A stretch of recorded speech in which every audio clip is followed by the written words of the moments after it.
watched Russell Wilson since he's gotten to the NFL. The man played the craziest game of his NFL career because he delivered this MVP-like performance and had a quarterback rating of 71%.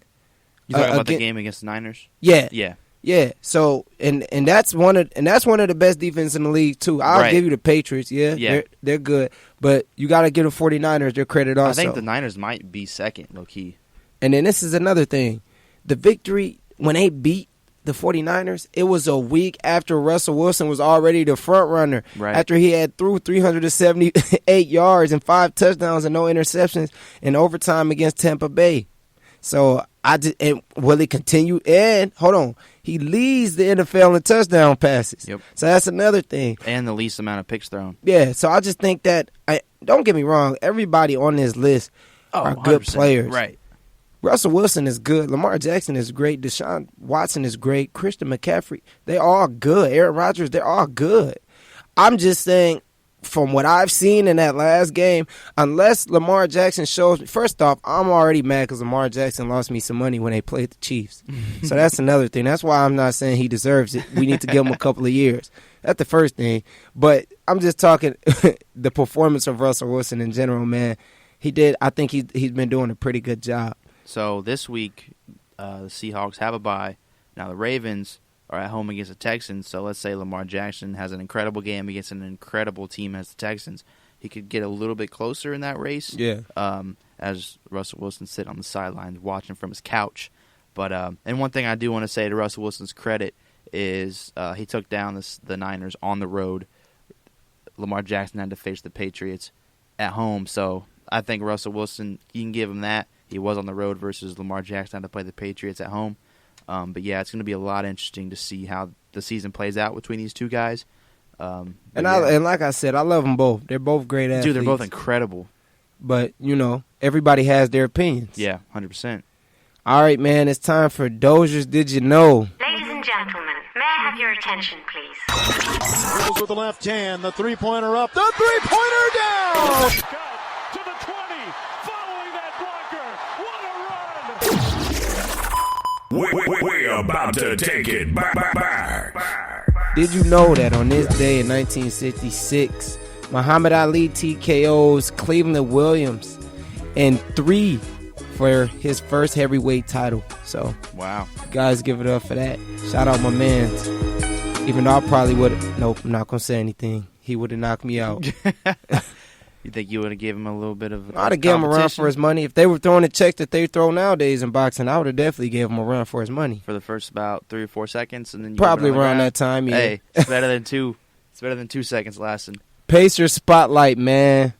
Man, I'm loving this team. Winners of 7 of the last 8, 4 straight dubs. They've been keeping me happy because the Colts been losing. That's the big thing. And what the best part is the Pacers will play right after the Colts. So after I get heartbroken watching that Vinatieri lose this game, you get to fall back. You get to fall back in love again. Yep. Watching Sabonis put up double doubles. All right, so they got to play OKC. Yep, at home.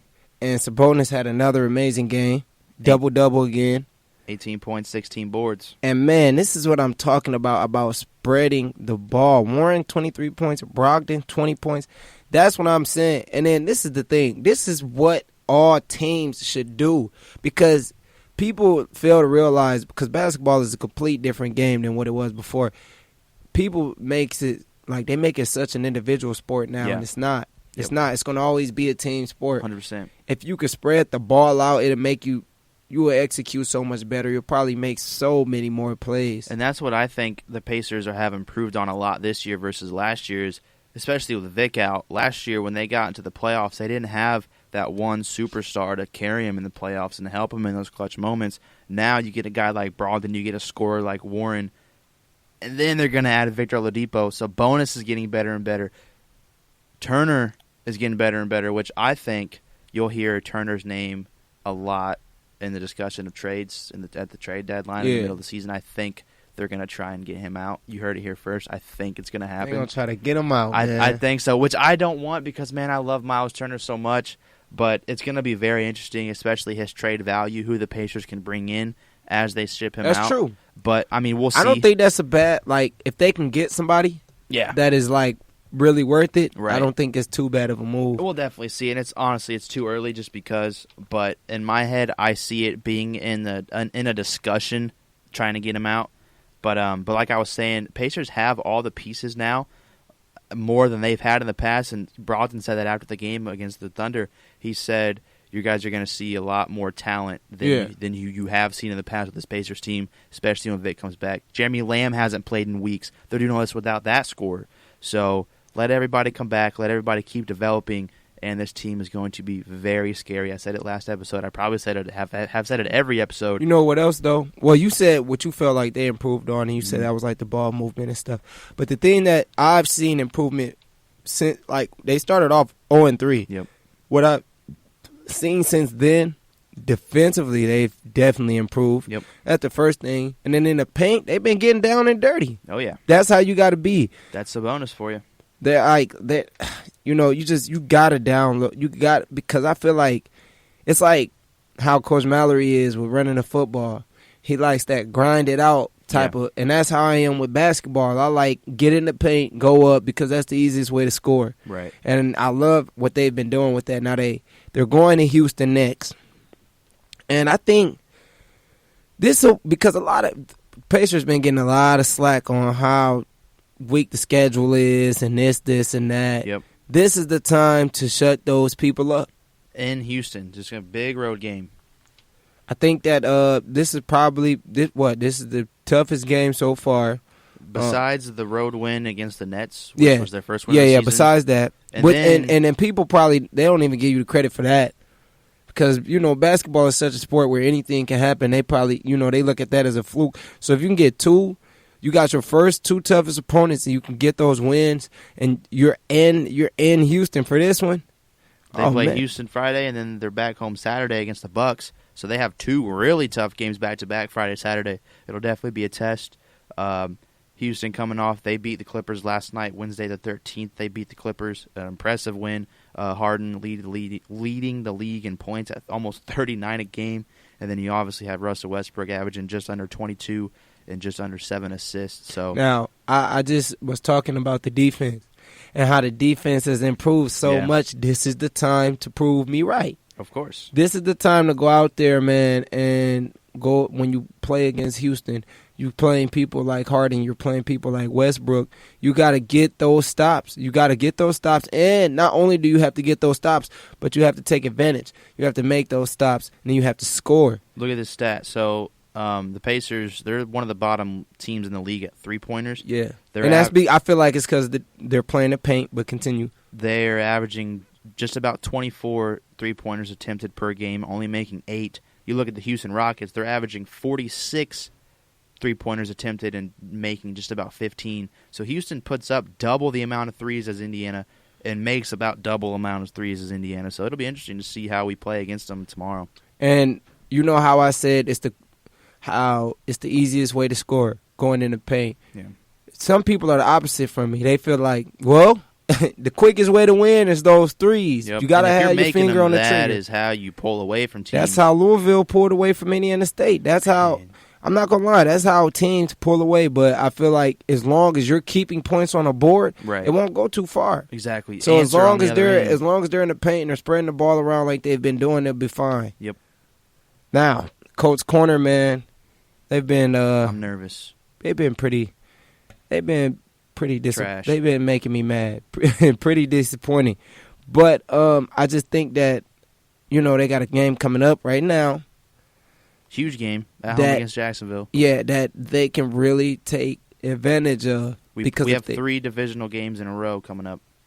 And they're already falling behind in the playoff race. And that's what I'm looking for. I'm looking for the playoffs. We're trying to win the Super Bowl. Right. So I think that the biggest thing with the Colts, man, is they got to, first off, Marlon Mack, the running back, has to put his foot down and become that captain and execute, because then you have one of the best offensive lines in the NFL. And then you got Brissett gone. Luck retired in the beginning. So you got Brissett gone, and you're playing under Hoyer, who we seen last week is not that good. He's not good. Yeah. Not that good. He's not good. Yeah, and we already see it's a problem with the kicker also. So that's your time, Mac, to take action. And Brissett, he will be back this week. He's been full practices all week, and it's only Thursday, so we'll develop even more. So we will have Brissett back this week, but we're still missing T.Y. Hilton. Devin Funches, he's been cleared to practice this week for the first time since the beginning of the season. He won't be back, though, no chance. And we need Paris Campbell back. All stars. You damn all stars are just straight injured. And it's like that. We don't have on our offensive end, and those are receivers. We need Eric Ebron to step up, Jack Doyle to step up. And with Eric Ebron and Jack Doyle, having Brissett back will be huge because, getting the ball they from have a Hoyer, connection. Yeah. They Especially didn't have that like with Hoyer. Ebron and Brissett, from Right. what I've seen, their chemistry looks really good. Yeah.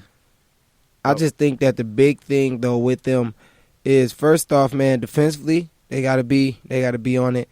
But I just think the offense really has to execute and really put those points on the board because, like I said, man, you have the offensive line in front. It's people that aren't good on offense because the offensive line isn't really that good. But you got the offensive line. All you got to do is take advantage and run the ball. I know that there is a lot of injuries, and that's understood, but this is football. That's going to happen. And they've been struggling to run the ball the past few weeks, so we can keep saying that, but at the end of the day, they're not doing it as you they can't were throw in the the ball beginning of the with season. Hoyer. Yeah, I know, but luckily he's gone. So With Hoyer, and then you got Hilton, Fungi. You got a lot of people that's gone. Yep. That's really like a key to the passing game. You got Ebron, and like you said, Brissett's coming back, so maybe it should be a lot better offensively because then they can pass the ball. Yep. But I always said that I felt like when there's so many injuries, and you got a good offensive line like that, why can't you run the ball? That makes Mac look bad. Yep. One thing we can't let happen is we can't let this be a close game because we can't have Vinatieri deciding our fate again. We have to either run away from it or get blown out. I don't care. We can't leave it close because we can't let Adam Vinatieri missing a point after or Adam Vinatieri missing a field goal again affect the outcome. And he's of this coming game. back next year too, so you got to deal with him again. He's coming back next year? I've been hearing both. All right, he's no chance he's coming back. That he's coming back next year, but No then I hear chance. that he's not. So, but if he comes back next year, he better not be in a Colts uniform. I don't want him anymore. We have given him 3 or 4 chances this year. I'm not gonna lie though. I really don't.